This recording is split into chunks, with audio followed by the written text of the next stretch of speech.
600 wins, 6 Georgia State championships, 16 regional championships, 2-time National Coach of the Year, first team from Georgia to win the City of Palms Classic, the nation's #1 high school tournament, first team in Georgia history to attend the Dick's Sporting Goods National Tournament of Championships. He's produced numerous NBA players and professional basketball players all over the world. It's real basketball talk. It's real help and real life with Coach Doug Lipscomb on the BG Podcast Network.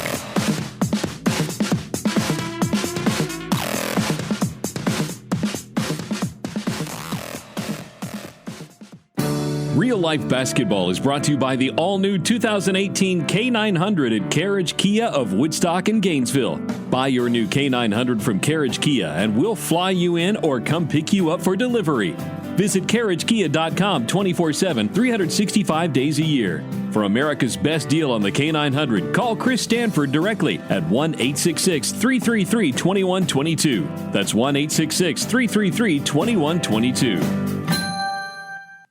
Hi, this is Coach Jamie Beckler, author of The Leadership Playbook, and you're listening to Real Life Basketball with my friends Coach Doug Lipscomb and Darien Sutherland. And welcome once again to Real Life Basketball. The Coach Doug Lipscomb, Coach Doug Lipscomb, the legend, here with me today, Darien Sutherland. Hope you're having a good day. Coach Doug, it's playoff time in Georgia. Basketball's getting in full swing. The tournament's getting in full swing. Region champions have been crowned. State playoffs are starting. We got a great interview today, but we're going all the way up to New York to get it. But let's talk locally a little bit before we get going, because we know locally basketball. And let me say this, no matter where in the country you're listening, we've got a lot of listeners, by the way, Coach, in California. Second most listened to state in America that listen to Real Life Basketball is California, believe it or not, which we appreciate that. But the most inexpensive entertainment for a family, if they like basketball, is high school basketball. Would you not agree? Yes. You can take a family of 4 in a lot of times for $20, $30 and have a good night and be around a good atmosphere. And I promise you, you take a 6-year-old boy into a basketball game that likes sports, he's going to cheer for somebody before he leaves there. Would he not, Coach? Oh, yeah. So what's going through these coaches' minds right now as they're entering the playoffs in high school basketball? Well, this is the season right now, the new season that you're one and done. If you don't win. Winner plays, loser. Go home. How does it go? Winner plays, loser stays. Stays at home, whatever. Yeah, that's true. Yeah. Ever upset early? Was you ever upset early in your career? Yes. Too early? Yes. What do you go through when you lose like that? Well, you kind of got to take the good with the bad or the bad with the good and prepare to watch the rest of the teams play, which you really hate doing. But then, you got to get prepared for the next season. All right. Let's throw this out there. Let's talk about this real quick. In Georgia basketball, the top public school ranked team in Georgia, one of the top teams is McEachern. Yes. Okay? They're got tons of gunpowder. You know that. Great players all the way up and down, 1 through 12. They're playing a good Walton team. What's Walton's coach thinking right now? He's having to go against the #1 team in the state or one of the top teams. What's Walton's coach thinking right now? Well, he used to be an assistant at McEachern, if I'm not mistaken. I think it's Abney. Yeah, Bo. Yeah, and let me tell you something. I coached Little League when Bo was playing Little League. I remember that. Mm-hmm. Yep. So, let's just keep it 100. What's he thinking? I hope they don't run the score up on me. Okay, he's keeping it 100, but you can't tell your kids that. No. What are you telling your kids? Just go out and do the best you can. I'm not making light of the situation, but those kids from McEachern in that game will probably be on all cylinders. No doubt. Let me ask you this right here. There's kids that played for programs that did not win a championship or didn't get close, but the kid is good enough to play alongside at a top flight program. If you're a parent of a kid at that level, what are you thinking right now? Your kid's sitting at home while these other kids are looking ahead. You're waiting on the AAU season to start in March. What are you thinking if you're that parent? Well, AAU's already started. Yeah. So it's February. That's true. So those kids that you feel are that talented, I'm sure they're already with some of the best teams, even though they're lacking some of the kids that are still in the playoffs. But, as a coach, you would hope that they wouldn't leave, or maybe you would hope that the players you have there are going to be able to step it up, and then you advance farther than you did this year. Yeah. Last question before we get to our interview for you today. I get to ask this question on Twitter day after day after day. We talked about Zion Williamson until I was blue in the face talking about Zion. You know who I'm getting more questions about today, Coach, than any other kid? Who? One of your kids. E.J. Montgomery. E.J. Montgomery. Yeah, super kid. Super family. Visited Kentucky or not. I think he's either going or he just went. North Carolina. Where else? Duke. Mm-hmm. You got any insight you want to share with anybody? My insight is that you can't go wrong with either of those programs. That ain't what these folks want to hear. These folks are dying. You don't realize I get 3 or 4 of these a day, people saying, where's EJ going? What's he going to do? What do you think he's going to do? Well, if we were both wrong on Zion. Well, no, I said that. If you go back into the Nick, look archives. Look at archives up. You'll hear what I said. We all said Clemson the last time we did. Yeah, that was the last time. We thought they had dropped off the bag. But anyway. You're probably too close to the situation to make public comment on that. I did make a comment. I said wherever he goes is going to be a good decision. There you go. Where's he going to play when he gets to college? He going to play 3 or the 4? Combo. He'll be both, in and out, squaring up, shooting a 15, 20-footer. As a matter of fact, did you see Wendell Carter shooting threes? Yeah. So he's multi-talented. You know what we should have done? Now, we have not done this yet, but we should have done this last Sunday night. We've got a nationally listened to show, worldwide listened to show. Nick, where are we getting some listeners from lately? France? England. Okay. Scotland. France. Canada, if that's foreign. Yeah. Ben Simmons, baby. California. Right. We'll talk more about that at the end of the show. But all across the world, we should have called down there and got press credentials last Sunday night to watch Georgia Tech play Duke. But you know what? Bagley didn't even play anyway. Right. He was hurt. But it didn't matter because Carter was coming home, and I'm sure all the Pace faithful was at the Georgia Tech Duke game. What do you think? Most definitely. You think the man that got him to go to Pace might have been at that Georgia Tech game? Now, who would that be? I don't know.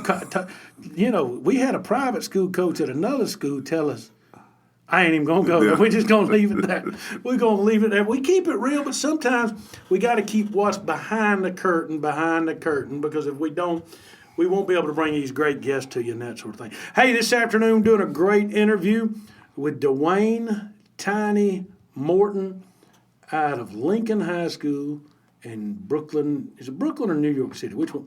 Brooklyn, New York. And he's one of Coach's friends, and we did the interview with us, and he's just going to keep it real for everybody out there. Don't you think, Coach? Yeah, great guy. Great guy. So let's go right to that. And here's Dwayne Tiny. They call him Tiny Morton. And if you like LeBron James, you're going to love to hear what Coach Morton has to say.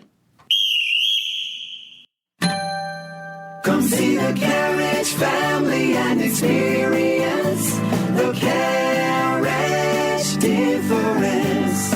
Kia is keeping it real with the all-new 2018 K900. Drive the car LeBron James drives and other NBA players call their preferred vehicle of choice. And right now, Carriage Kia of Woodstock and Gainesville has your new K900 ready for delivery. Go online, handle everything, then upon completion, we will fly you in to pick up your new K900 or deliver it directly to you. Call Chris Stanford directly at 1-866-333-2122. That's 1-866-333-2122. Ask for Chris Stanford. Carriage Kia, 24/7, 365 days a year at carriagekia.com. Come see the Carriage family and experience the Carriage difference. And welcome once again to Real Life Basketball on the Carriage Automotive Group Skyline. We've got all the way from up there in New York City, Coach Doug. one of your buddies, of course, everybody's your buddy, Doug. I mean, when you coached McDonald's All-Americans and had all this other stuff, everybody's Doug Lipscomb's buddy. But Dwayne Tiny Morton from Lincoln High School, one of the winningest coaches in the city in New York. Coach Morton, how you doing this afternoon, my friend? Good. Good. Doug, before we start with Coach Morton, give me a background. How do you know Coach, and how do y'all know each other? Well, through the game of basketball, he's one of the top coaches in the country. And he always has a very good team, and they always play hard. And you're going to have to bring your best game to beat them. I met him some years ago, and we always seemed to run into each other on that circuit, or we did run into each other on that circuit as far as our teams. A very good guy, hard-working guy. Now, Coach Morton, I'm going to give you one shot on Doug. I tell everybody that we have on as a guest, you get one shot on Doug. And if you ever wanted to take a shot at him, now is your chance, my man, because I'm controlling the board here, and Doug's just over on the other side of the room behind the microphone. And I'm going to turn his mic down. So if you want to say one thing good or bad about Coach Doug Lipscomb, now is your chance, my friend. Go ahead.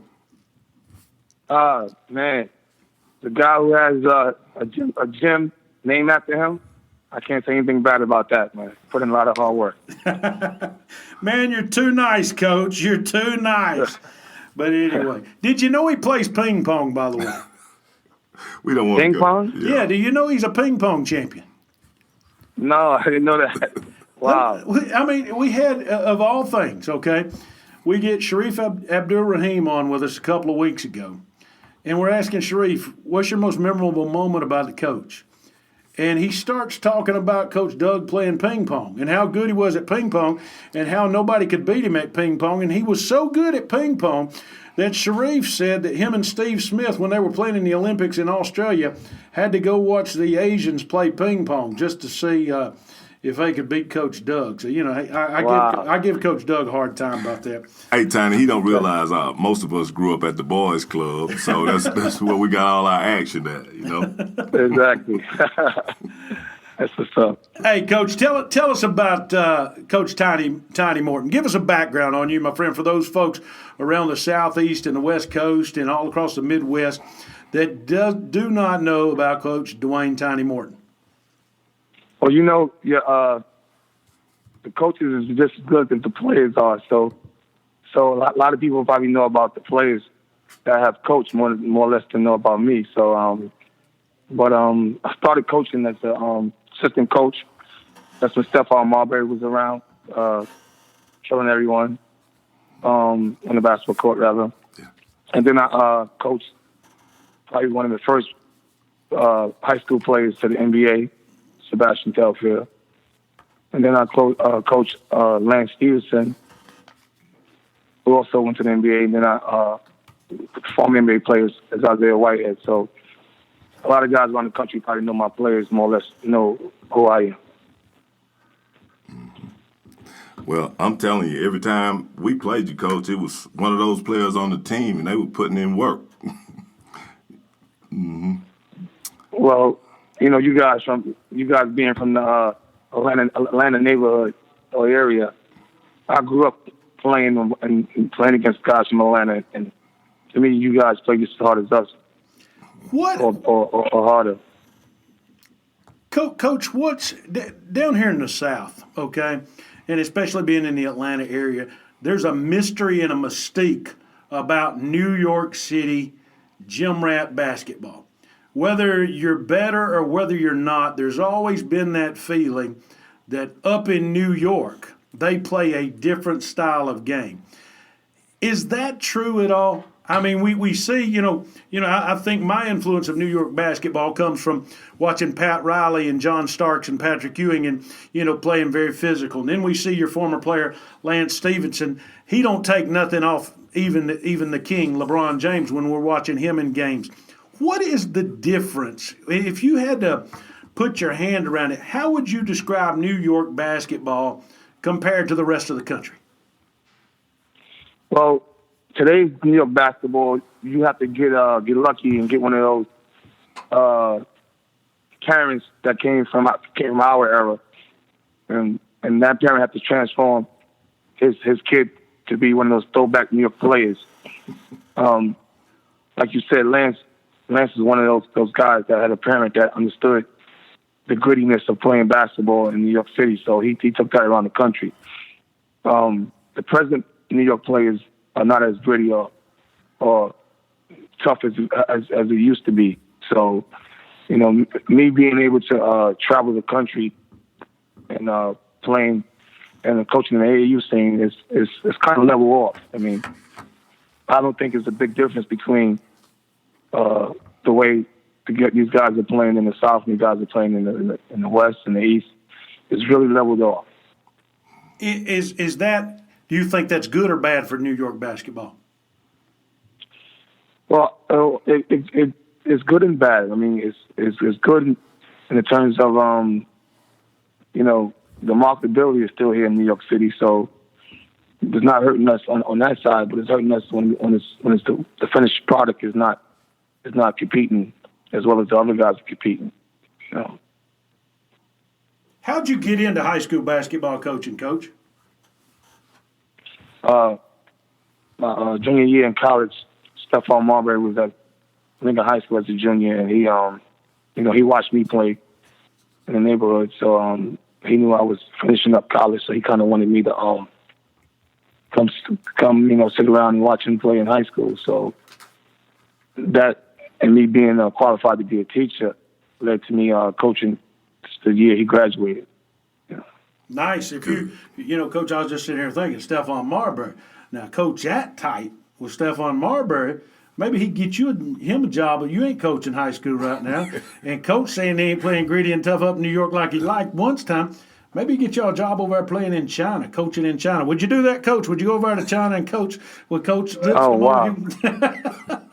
Yes, I would. I mean, who wouldn't want to, travel the country? Yeah. Yes. Hey, Coach, let me ask you this right here. Do you think now, when you say New York basketball, do you feel like it's harder to get kids exposure there?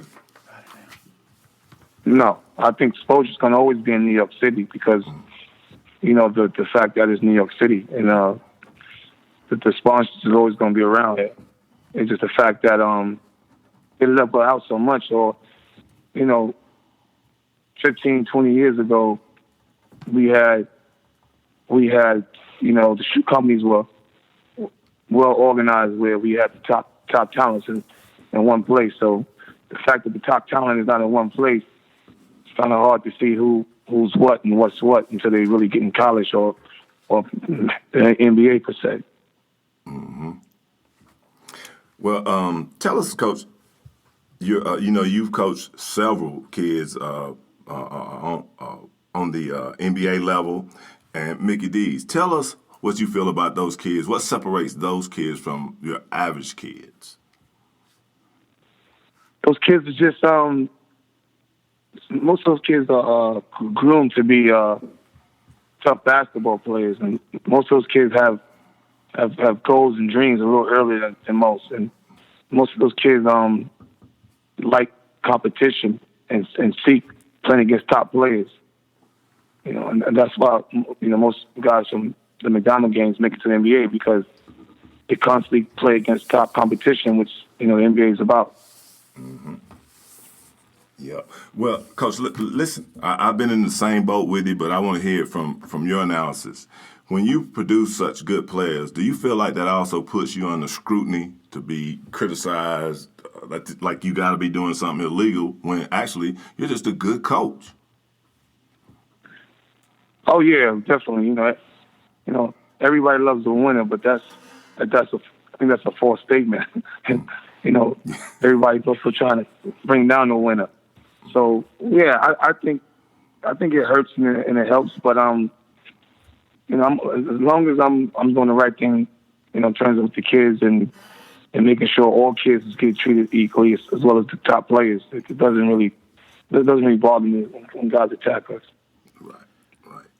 I had an opportunity to read an article where you and I had discussed. I would like for you to elaborate on the article where it was talking about you felt like you might retire or resign. Can you tell us about that? Yeah, so Lincoln High School is part of the public school system in New York City, which is free education. It's, basically No Child Left Behind Act. So currently this year, after my 21st year coaching, I had three or four guys deemed ineligible to play after they played 18 games. The league just said they can play until they find out why. And they haven't really given us a reason yet today. So my thing is this. For my community, we all seem to use sports to, I won't say to get out the hood because we all still in the hood, but just to get a free education. Yeah, and if yeah, definitely. And throughout my 20 years, I think from year 1 to year 21, I always had someone transfer in from either out of state, out of borough, out of town. And it's because of the history of our schools, not because of me. We was winning before I became head coach. But that's, all good teams going to have people wanting to come into the school and play. So this year, it's just been really unexplainable. So I feel if I can't continue to do it what I'm, dreaming and loving to do, take care, or make sure kids in any parts of the city be able to use the platform that our high school has built, then it makes no reason, coaching anymore. There are other programs in every school that are free to kids, academic programs, athletic programs. It's the same as the kid using the academic program to get a scholarship. My type of kid will use the athletic program as well as the academic program to get a scholarship. When you take that away, then you're really taking away the means in the urban communities, and it's not just fair. Right. Coach, what is, for our listeners out there that's never experienced a New York high school basketball game, describe for us the experience at a basketball game. And the reason I ask that is because if we look at football in the South, there's a difference between going to a high school game in Georgia or one in Tennessee, just like there's a difference in basketball in the state of Indiana and the state of Georgia. Give us an outline, give us an atmosphere, a typical, Tuesday night, a typical Friday night, or a typical Saturday night home game at Lincoln. What are we looking at? Just to describe it for our coaches and our fans out there. Well, since we have had, NBA players come from our school, there's a lot of people that's attracted to our games and want to see who's next. And want to see us win and want to see us lose at the same time. So our gym is, I don't know if you ever seen it on films, but our gym is a small gym. It's not like Doug's gym. It's a small gym, packing about 400 people, and it's kind of like Duke atmosphere. Depends on what we play. We got people on the top of us, and it's a great atmosphere. It's the reason why most of our guys are able to play in front of the cameras and also do well. We were talking to a reporter in New York not too long ago, and I asked her the question. I said, I'll just tell you who it was. I said, Stacy, what's the difference between New York basketball in the days of Kareem Abdul-Jabbar and the days now? And she said what happens a lot now is that prep schools and others come into Gotham, so to speak, and they're recruiting these players from a young age, 7th, 8th grade. And I may be putting a little words in her mouth, but this is what it was insinuating. And a lot of times the public schools like Lincoln and others don't get the benefit from these players at their sophomore, junior, and senior levels because of folks coming in. Do you see that as a head coach in New York City happening not just to Lincoln but to other schools and other boroughs and other areas? Oh, that's yes, indeed. She hit it on the nose. A lot of guys think that they can, get the next Stephon Marbury, so they'll take a kid young and hoping that he becomes the next someone. But I haven't really seen it happen. That's why I think the uniqueness of being in New York. You can be the top player in New York City and the top player in in a different city, and you just seem like you're getting more publicity in New York City. So when these guys take these kids away, it loses their edge. I mean, I can't really name too many guys that was taken out of our city and still became that doggish type of player. So she's right. It's depleting our talent. It's kind of hard to have the same quality of players, and one of the reasons because New York City hasn't really worried about just the game of basketball per se. Right. Like most prep schools and most Catholic schools or private schools take sports as an end to a means, or means to an end. New York City doesn't really, focus on one sport. That's why, Lincoln High School and myself, we were so popular because we kind of kept the New York City reputation right on the high end. Yes. Coach, you're under scrutiny that most other high school coaches aren't under. And what I mean by under scrutiny, you're in Gotham, and I call New York City Gotham. So you're constantly, if one thing goes wrong, you've made the daily paper. And there's not one daily paper, but there's two, and there's probably 50 other trades up there, and there's all kind of information up there. How hard is it to keep focused sometimes as a coach when all of these media types are coming after you, when most coaches in America that coach high school basketball are happy when they get one article a year wrote on them, let alone somebody that gets watched every single day for every move they make. And if they win, well, maybe he's brought the kid in wrong. If they lose, well, coach is doing a bad service to Lincoln basketball. How do you deal with the media? How do you deal with it, Coach? Well, it's a gift and a curse. I mean, throughout my basketball career, coaching career, we have had a movie about us. We have a book written about us. I had a TV show about my family. So it's a gift and a curse. I mean, bad publicity, good publicity is still publicity. It's still going to help the next kid be on that platform. Right. And that's what I'm about. I mean, I'm not looking for probably the negative side, but negative or positive publicity is still publicity. Yes. And if that's going to be the reason why a coach or anyone else is going to come and try to recruit our kids, then let it be. Right. Good answer. Mm-hmm. I like it. Keep it real, Coach. Yes. Coach, I have not stepped up to the other level, I'll say college level, and you have. Explain to me how that felt to you. It felt wonderful. It felt great. I mean, we all dream. Me as a youngster, I dreamed of playing the Big East, and I fell short. And when there was opportunities, I was trying to get to St. John's for years.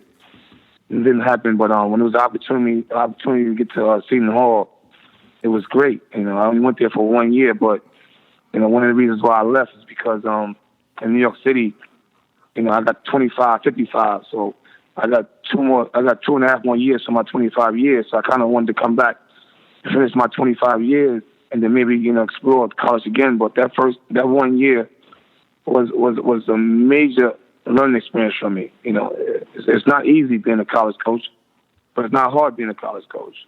Mm-hmm. But that's where I think that's when our young men has really become men.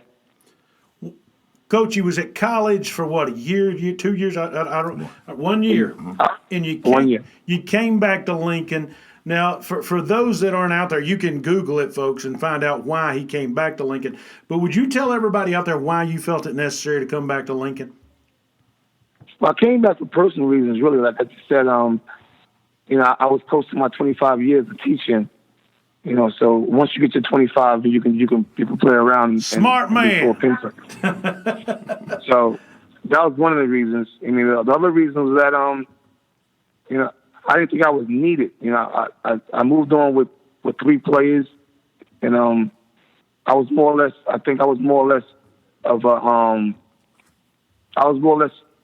of a shadow to them. I want those guys to have a nice college career without, that their high school coach and my son was there and my daughter was there. I didn't want to watch them. I want them to live their life. Mm-hmm. How has recruiting changed from the time you knew Stephon Marbury and Bobby Crimmins in that recruiting era to the recruiting era of today? How's it changed? Well, it was a roller coaster because Stephon, you had to go right to college until Kevin Garnett broke that.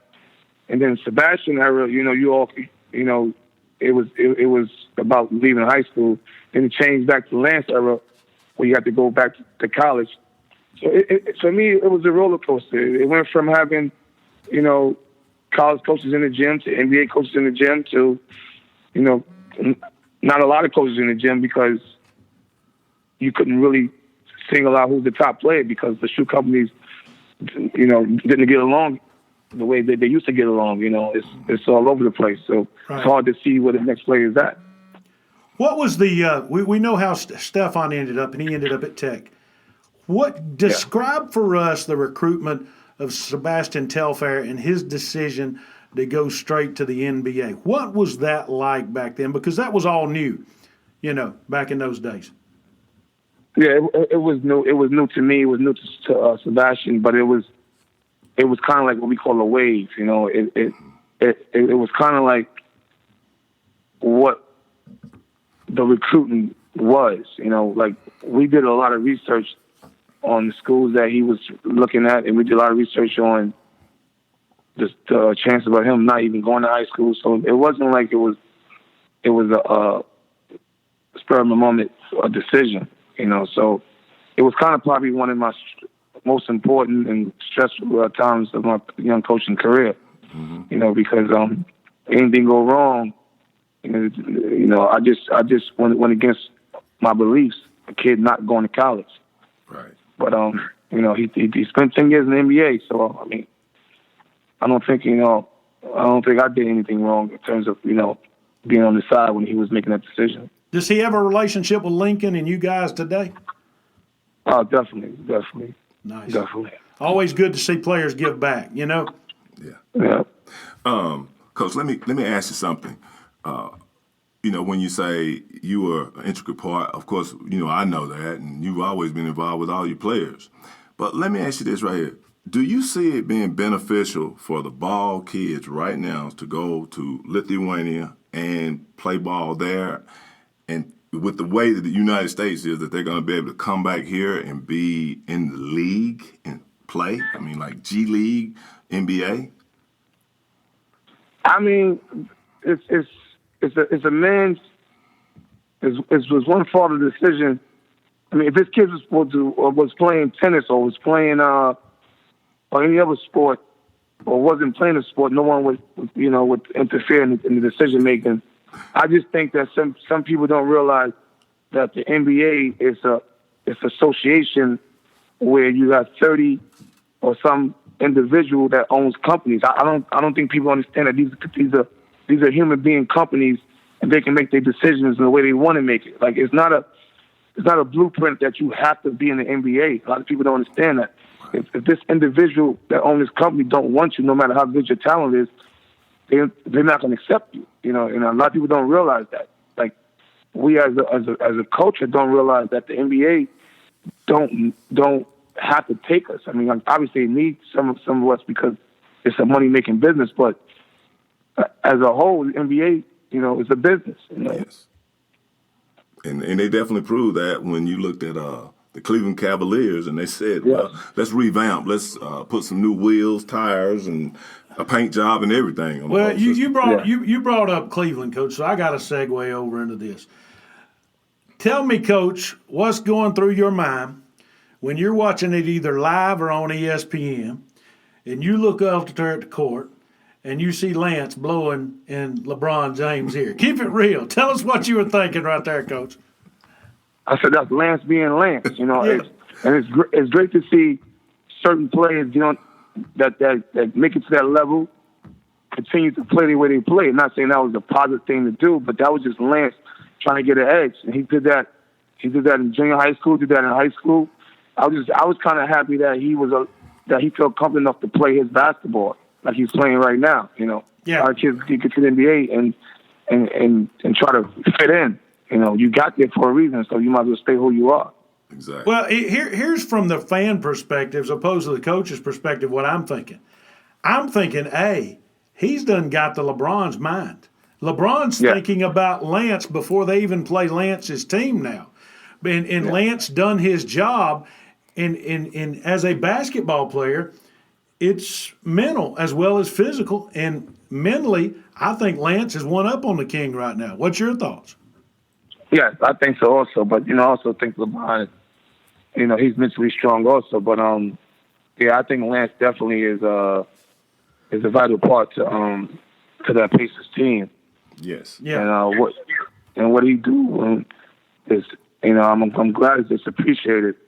Sometimes Lance don't think it is because he doesn't get, he doesn't get the numbers and the chances to explore his scoring ability. But I think, Lance have a long career in the NBA, even though he's been there for almost 8 or 9 years. Yeah, and the thing I like about it is when somebody see you coming like Lance, they know you got to compete against this dude. He's not about to back down, and I can't say I've ever seen him take nights off. We might not have a good night, but it ain't like he over there chilling on the bench and not wanting to play. I just don't see that. No, not at all. No. Coach, unlike, I don't know if this is still a fact or not, but unlike coaches around the South that get to coach, that get to teach underwater basket weaving, indoor suspension, and driver's ed and all that down here in the South, I'm picking on some of the football coaches.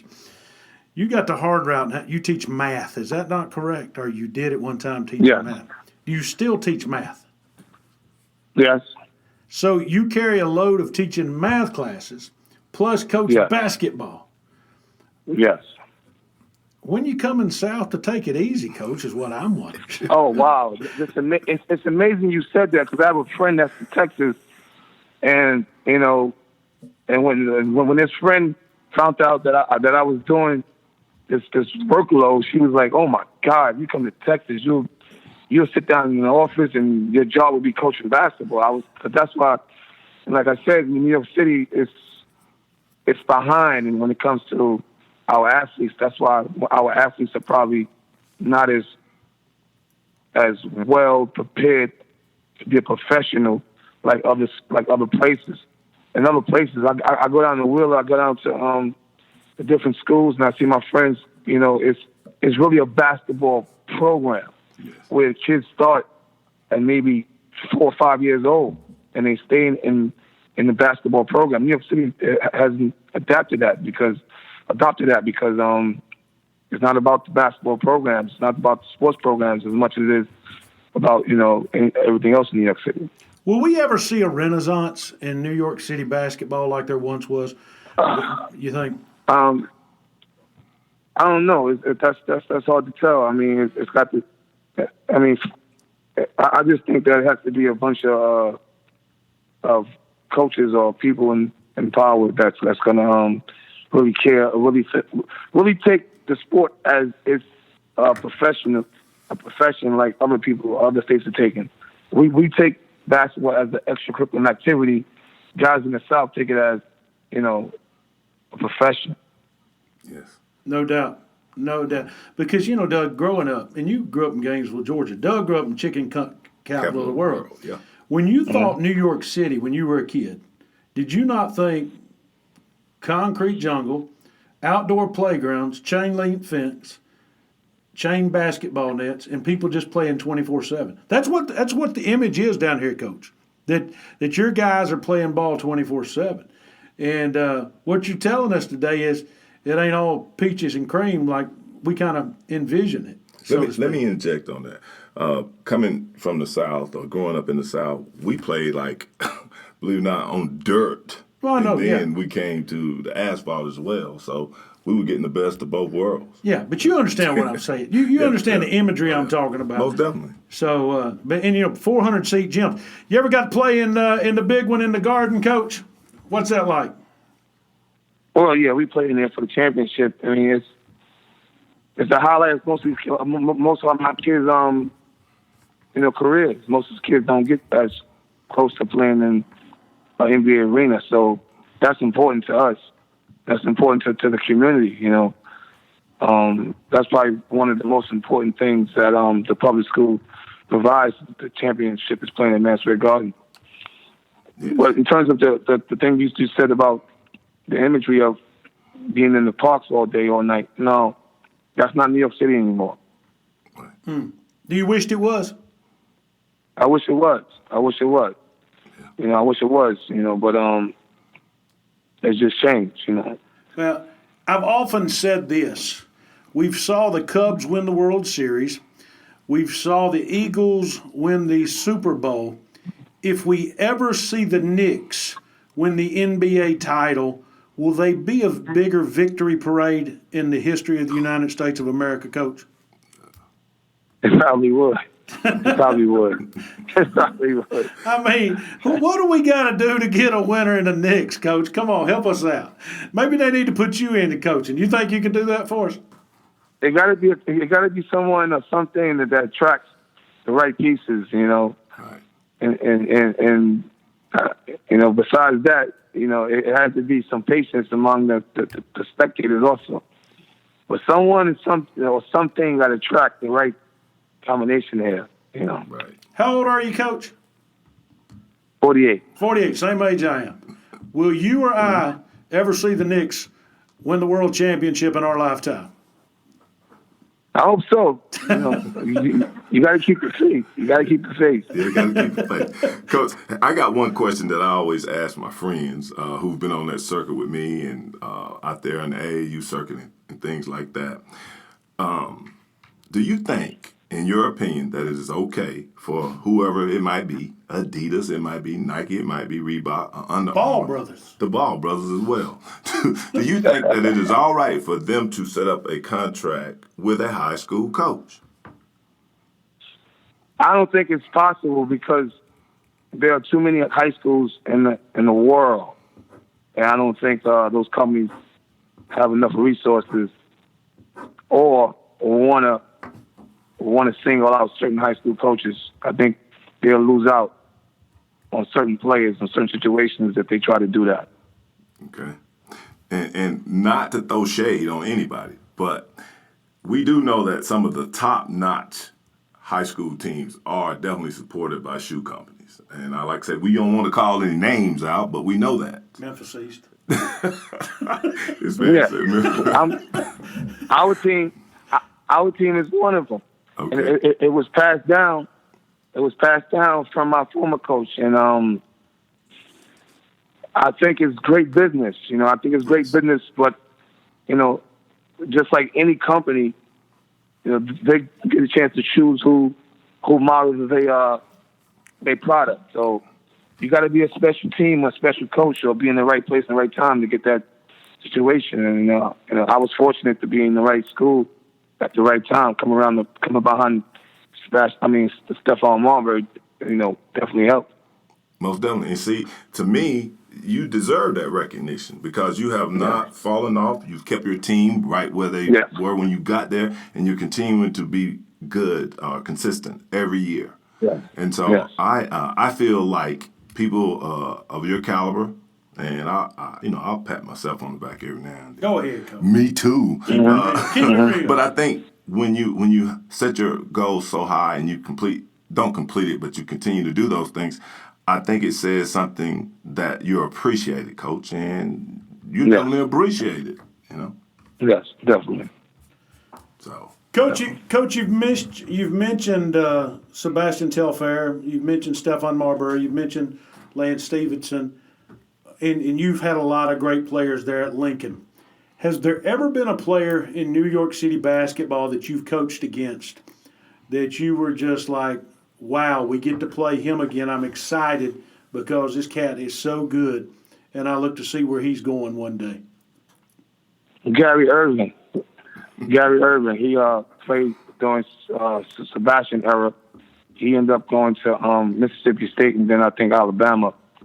Fell short of at the NBA.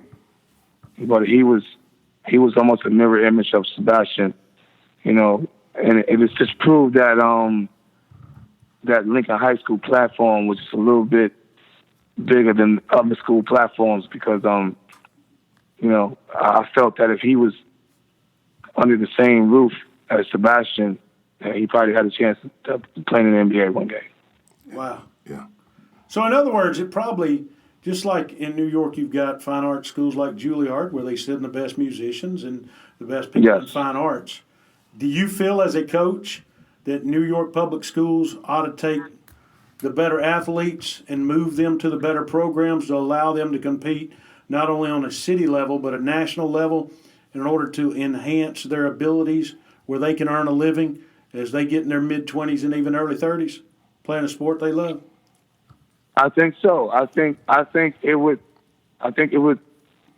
increase competition all over. You know, I mean, New York City spends a lot of money on extracurricular programs, and I'm not sure the turnaround is has the success as it should have. Like, there shouldn't be only one high school that dominates the entire New York City for years and years. And I'm not saying dominates in terms of winning championships, but Lincoln High School has had 4 McDonald All-Americans that live 4, maybe 5 to 6 blocks away from each other. Wow. Two of them lived in the same building. So, for example, Lance and Sebastian and Stephon live in the same building. They're not family members. Lance and Isaiah Whitehead lived in the same building. So it just shows you that we concentrated on our athletes a little bit harder than most people do. And if New York City or the public school system treated the athletes as the programs was a professional outlet, yes, I think it would be a little bit different, especially coming from a city that's just soaking sponsorships and What would it do for public school basketball in New York if y'all were playing at the same level as some of the Dix Nationals teams, like Mount Verde and people like that? What would it do for New York basketball? Well, it will force some programs to give back to our academic program. One, you know, like I said, in New York City High School is no child left behind, but there's no set program that only athletes are part of or only certain people are part of. So it's kind of like those better academic students always seem to get the better teachers or get more resources for academics. But when it comes to an athlete, you know, if the person that's supervising that athlete is not, you know, grinding out and making sure the athlete is getting that right academic services, then a lot of these guys, you know, don't make it out of high school or don't make it past, you know, college because they don't have that foundation. Right. Yeah. But, you know, it's sad because once these kids make it to the NBA, now everyone that didn't help wants help. Yeah. Wants them to help them. Mm-hmm. That's right. It's funny. Is it hard for Sebastian or Lance or even Stephon to come back to Lincoln at this day and time? Are they just bombarded by people? Or how No, it's not like that. Okay. No, it's not like that. Not at Lincoln High School. Those guys come around so much that they just, you know, it's normal for them. But no, it's not like that at all. Just like they're at home. Yeah. Yeah, Good. yeah, definitely. Well, Coach, I haven't had a chance to talk to you about the season so far. How are things going with the team, and what do you see for the insight for the rest of the season? Not sure. You know, we lost 3, you know, prominent players. Yeah. You know, we were number 1 in the city. We were, you know, we was probably 18-1, and we ended up losing 4 games in a row right now because, you know, our talent just ain't good enough to compete right now. So, you know, we got one more chance for the city championship in another 2 weeks, when the playoffs start. And then it's you know, I'm probably going to think what I'm going to do the following year. I'm not sure if I'm But I'm not sure if I want to be a part of the public system if they're gonna stop, athletes from playing without a reason. Yeah, and it's penalizing the children. I mean, the kids, the athletes.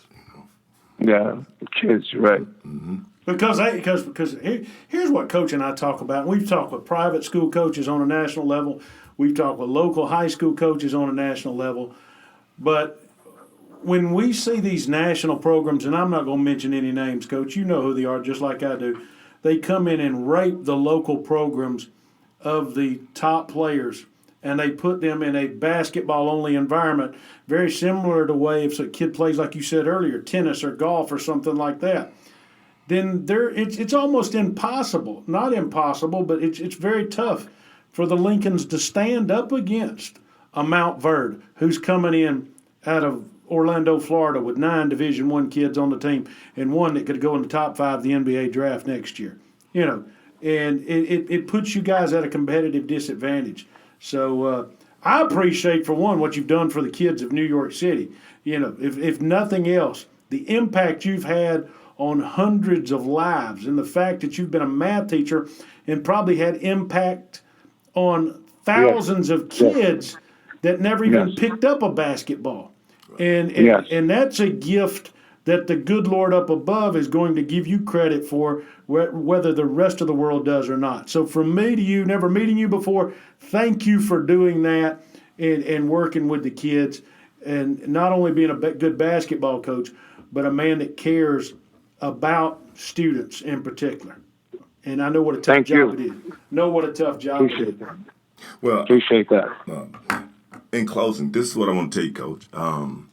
No doubt that your teams are always competitive and they're on that circuit. So for them to be out there is because of you and their talent, and they show up and they win. My thing is, you say people know your players, but they also equate that back to your name. So when you say high school basketball in New York, no doubt it's Tiny Morton, it's Lincoln. They hand in hand. So. Well, appreciate that. My gut is, Coach, if Tiny Morton wants to leave Lincoln, I'm sure there's a fancy little private school sitting up there in Westchester that's willing to let Coach come up there and coach their basketball team and pick off some of the PSAL students. What do you think, Coach? You think that's an opportunity that you'd look at if they come knocking on your door? Yeah, I'm looking at it. I'm looking at it now. Hey, keep it real. Keep it real. Hey, man, ain't no need in hiding. Shit. Hey, Tell them how you feel. I'm looking at it now. Yeah. Hey, what was the cat? Wasn't the guy up there in New Jersey? The guy at Mount Verde. Where'd he come from, Coach? Jersey. Yeah. Hey, he didn't miss no shot going to middle Florida, sitting in 80-degree weather year long and getting the best players in the world coming over there. Heck, taking. Yeah. Hey, he did a great job. Our coach, I'm sure, since Stephon Marbury's got his own museum over in China, and you coached with him in high school, and I'm sure you're in that museum at some point or another, being pointed out. I hope so. I believe, being a marketing and advertising guy on this end, that if you need some help, me and you go over to China and we can get you a deal done over there. All righty? We'll work on that. Now, the wife and the kids may not like it, but we can get you a deal done in China. I like that idea. That'd be something fun. Well, Coach. Yes, it would. Once again, man, thank you for coming on. And if we can ever be of service for you, to you down here, you know where we at. All right? Coach, I appreciate it, Doug. I really do, man. I really appreciate it. Yeah. Coach, pleasure to talk with you today. We're going to send you this tape and let you hear it, and we would just ask you that you send it out to all your friends and tweet it out to all your buddies and say, hey, listen to these guys. They keep it real down there in Atlanta on real-life basketball. We appreciate your time, my friend. Thanks. I definitely would do that. Thanks, All Coach. right, thanks. All right. Bye-bye. Doug, that was, you know what? I believe, and this is all honesty, I believe if we could have talked to him for another 2 hours, we could have just heard more and more. It told me that in being, I guess, coming from the creative background in the advertising world that I'm in, You look at the imagery of New York City sports. You think of baseball. You were a baseball player growing up. You thought, me and you played in dirt fields, in the grassy fields and all that of baseball. When we thought of New York, because that's where the Yankees were, that's where the Dodgers were at one time, that's where the Giants were at one time, that's where the Mets are. We think of stickball and the kids playing in the road. Then we think of basketball, and we think of the little sweaty gyms with 300 and 400 people are in there, and there's Kareem Abdul-Jabbar, and there's Jamal Wilkes, and there's all these other great high school players. Coach just let us know that it ain't like it used to be in New York City. Right. It's a lot tougher. This man is carrying a load teaching math at the top basketball school, if not the top, one of the top basketball schools in New York. Oh, yeah. He's got to love his job and love the kids. The kids are more important to him than basketball, but basketball's heck of an importance. Yeah, and I think in the past, Coach Morton has taught at another school and then come over to Lincoln. So my hat's off to him. I mean, that's something else. I hope, you know what, man, I'm just going to say this. Looking on the outside in, don't treat the man right.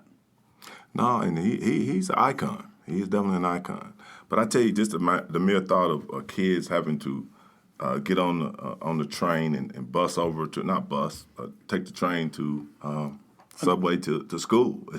It's an amazing thought. We didn't ask you, man. I bet they don't get on buses, go to games. I bet they get on the train, go to games. Well, that's possible. I mean, if they're not spending enough money, let me tell you something. You got the media market of the world, okay? The media market of the world sitting up there. And I could go on about it for an hour. I'm just going to leave it alone. It's just kind of aggravating that these kids aren't being afforded a lot of the same opportunities that other kids are being afforded. It's kind of aggravating. It is kind of aggravating. But then again, I guess that's why some of them are leaving, going to private schools too. What do you think? Yeah, that has a lot to do with it. Yeah. Stacy told us that, and I wasn't trying to put words in our good friend Stacy's mouth, but she did tell us that a lot of kids leave New York, and Coach just echoed it right there. New York's not New York anymore. What's the top? What would you say? I mean, you're 1 year removed from coaching high school basketball, and you keep your eye on it. But excluding Atlanta, which Atlanta's always been a great place for high school basketball, where's some of the top places in the country that play top-notch public school basketball? Well, if you're going to put the schools in like Oak Hill, you're going to put in, are you putting in? No, I said public school. Oh, public, okay. I'm not talking Oak Hill, Mount Verde, Word of Life, none of those folks. I'm talking real public school basketball where kids just get out there and go. Georgia. Yep. I think Georgia's up there, California, New Jersey area as well. New Jersey? Mm-hmm. What about Chicago with Simeon and places like that? Oh, yeah, well, that's semi-public, I guess. we need to get their coach on one day, don't we? Yeah, we can work on that. That'd be good. That'd be good. Most definitely. And then what's the big place out there in California? I always talk about Modern Day? Modern Day. I don't think he'll talk to us. You don't think he'll talk to us? No. He might send somebody to talk for him. But he don't talk very much. No, he's a good guy, though. Really? Yeah. And then Anthony Hardaway's got a pretty good public school program up at Memphis East right now. Most definitely. I went to we played against Modern Day one time. Mm-hmm. They had so many kids on the team. They had kids on the first bench, and then they had a bench behind that bench. Really? So they're looking at about 25 kids dressed out. And I'm like, what? What are you going to dress out 25 kids for? Well, I guess those contributions from the parents come in handy. Well, here's what it could be. And I'm just going to throw that out there, and I'm going to get slapped by some of our listeners for saying this. California is a progressive nation of its own, is it not? It is what it is. It could be boys and girls both dressed out at the same time. What do you think? No, definitely not. Could be the boys. Watch out now. I'll stop. Watch out. Lord ain't pleased with that kind of talk, is he, Nick? Anyway. Dub that out. Don't dub that out. That's real life. That's the truth. I mean, Lord have mercy. Let me tell you something funny while we talk about that. So we're in Seattle, Washington, my family and I, 2 years ago. And we walk in the first Starbucks ever. And they got these bathrooms in there that was unisex. So you walk in there, and that's back when the big bathroom controversy was going on in North Carolina and all that. So I walk in the bathroom, and I have my cell phone like this, and I take a picture, and I come back out, and I post on Facebook. I'm in Seattle, and I found one of them unisex bathrooms, and here's a picture. There's women standing in line to get in the stalls. And my cousin says, well, heck, they ain't crazy. The crazy was the sketchy old man in there taking pictures of people standing in line to go to the bathroom. Yep. Oh, man, it's been fun. I always like learning. I always like talking about different areas of the country. Thanks to Coach Dwayne Tiny Morton for his information this afternoon. There's no doubt he's going to either retire. He's probably going to, just from the tone of his voice, if he left Lincoln, it wouldn't surprise me. End up in the college ranks, end up at a big private school somewhere. Who knows? He could end up, he mentioned Texas, I think, in the interview twice. He may go down there to the big Texas state. Who knows? Just throwing it out there, Coach. Just throwing it out there. It's a pleasure, man. Thank you for your time again today. Well, thank you, and I hope everybody enjoyed listening to us. Yep. Well, we'll try to keep it real. Real Life Basketball, produced by our buddy Nick Paparelli at the BG Group Studios in Marietta, Georgia. Want to know more about us? Go to Real Life Basketball on Facebook, reallifebasketball.com. Coach don't even know this yet. Nick and I know it. But starting in March, Coach, we're setting a camera up here, and we'll be doing our shows live on Facebook and Periscope. What do you think about that? Hey, let's do it. Hey, folks, going to be looking at us live all across the country. And who knows, we'll be taking questions live from the audience at that point and having a good time. Go back and listen to us. If you've enjoyed this show, go back and listen to some of our other great coaches' shows like Mike Thompson at McEachern High School. So many other great coaches we've interviewed, people we've interviewed, Jay Billis, great interview with Jay in the past. Great NBA player, Sharif Abdul-Rahim, his brother Amir Abdul-Rahim from Texas A&M. What other good moments have we had? What did you say, David Boyd and Sherman White? David Boyd and Sherman White. We got to get Boyd back on here before long. Oh, yeah. He's ready. He's ready. He's ready. Is he lined up, ready to go? Oh, yeah. And he's helping coach a team down in by the beach. By the beach. The shore or whatever. What is that down that way? Hawaii. Bainbridge. Oh, Bainbridge. Bainbridge. That's not Bainbridge. All right. Having a great one. Y'all take it easy. We'll see you next time or hear you next time or whatever you decide to do on Real Life Basketball.